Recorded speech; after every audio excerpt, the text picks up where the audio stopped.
तो वहीं गाजियाबाद जासूसी कांड में सुरक्षा एजेंसियों को बड़ी कामयाबी हाथ लगी है। खुद को मुंबई पुलिस की मुखबिर बताते वाली महिला मीरा ठाकुर अरेस्ट की गई है। तो देखिए, खुद को मुखबिर बताने वाली महिला मीरा ठाकुर को अरेस्ट किया गया है। सोशल मीडिया ग्रुप पर युवाओं का ब्रेन वॉश करती थी, युवाओं को जासूसी के लिए तैयार करती थी मीरा ठाकुर। करीब 150 लोगों को देश विरोधी काम में मीरा लगा चुकी है। तो हवाला का पैसा और हथियारों की सप्लाई में भी इसका अहम योगदान था। हथियार सप्लायर शमसू खान के भी संपर्क में थी मीरा ठाकुर। तो एटीएस की लिस्ट में शामिल है शमसू खान उर्फ रेहान। मीरा ठाकुर के मोबाइल से सैकड़ों वीडियोस मिले हैं। सैन्य ठिकानों, धार्मिक स्थलों, सरकारी भवनों के वीडियो भी मिले हैं।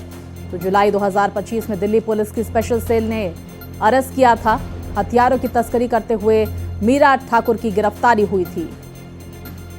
विस्तार से जानकारी के साथ मेरे सहयोगी अतुल हमारे साथ जुड़ गए। अतुल, मीरा ठाकुर को लेकर क्या अहम जानकारियां, क्या कुछ बरामद हुआ है?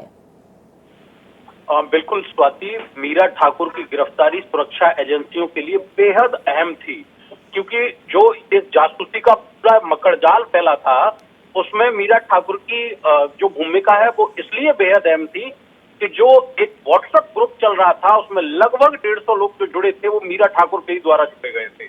तो ऐसे में एक महत्वपूर्ण कड़ी जिससे इस पूरे गैंग का, पूरे जासूसी प्रकरण का पर्दाफाश हो सकता था, उसमें मीरा ठाकुर की जो गिरफ्तारी है वो बेहद महत्वपूर्ण है, जिसको अब गिरफ्तार कर लिया गया है सुरक्षा एजेंसियों के द्वारा, यूपी एटीएस के द्वारा।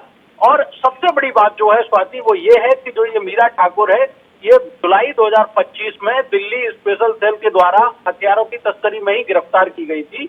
और ये इसलिए हुआ था कि उस समय भी ये एक हथियार सप्लायर है उसके संपर्क में थी और उसी के द्वारा मध्य प्रदेश से हथियारों की सप्लाई कर रही थी, जहां दिल्ली स्पेशल सेल ने इसको दिल्ली से गिरफ्तार किया था। स्वाति, बहुत शुक्रिया आपका अतुल, तमाम जानकारियां हमारे दर्शकों तक पहुंचाने के लिए।